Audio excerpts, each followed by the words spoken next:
10 ankesa të dorëzuara nga partitë politike për procesin e votimit, por edhe për procesin e mbledhjes së rezultateve të zgjedhjeve të së dielës.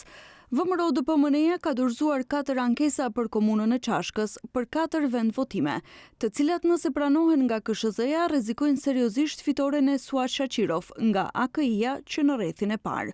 Bëhet fjalë për vendvotimet 2204, në të cilin sipas ankesës thuhet se procesverbali nuk korrespondon me situatën faktike dhe rrjedhën e votimit.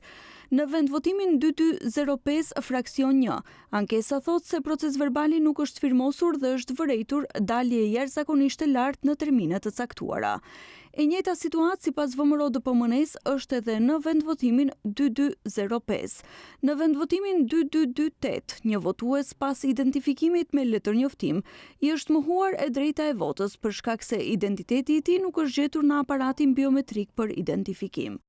Kandidati në AKI-s në Çashk, i cili rezulton me fitore që në rrethin e parë e kanë votuar 50.71%, ose 2322 votues.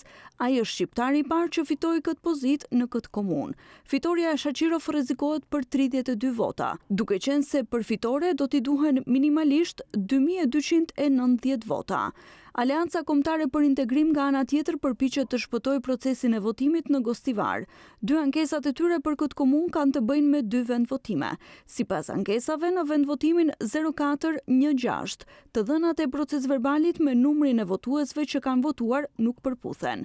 Në vendvotimin 0412, thuhet se sipas procesverbalit numri i votave të majtës është 63, kurse sipas të dhënave të KSHZ-s është 48.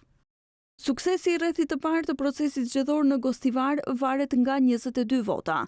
Gjëgjësisht pa këto vota, procesi duhet të përsëritet nga e para, për shkak se nuk është plotësuar kushti ligjor për dalje në votime të paktën 1/3 së votuesve të regjistruar në listë. Nëse KSHZ-ja pranon ankesën dhe përsëritet votimi në këto 2 vendvotime, censusi edhe mund të arrihet nëse dalin të paktën edhe 22 votues më shumë se të dielën.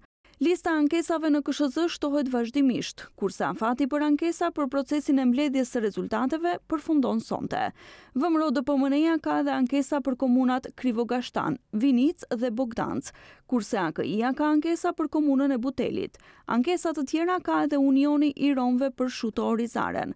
Komisioni Shtetëror i Zgjedhjeve detyrohet që në afat prej 72 orësh pas marrjes së ankesës të sjellë vendim.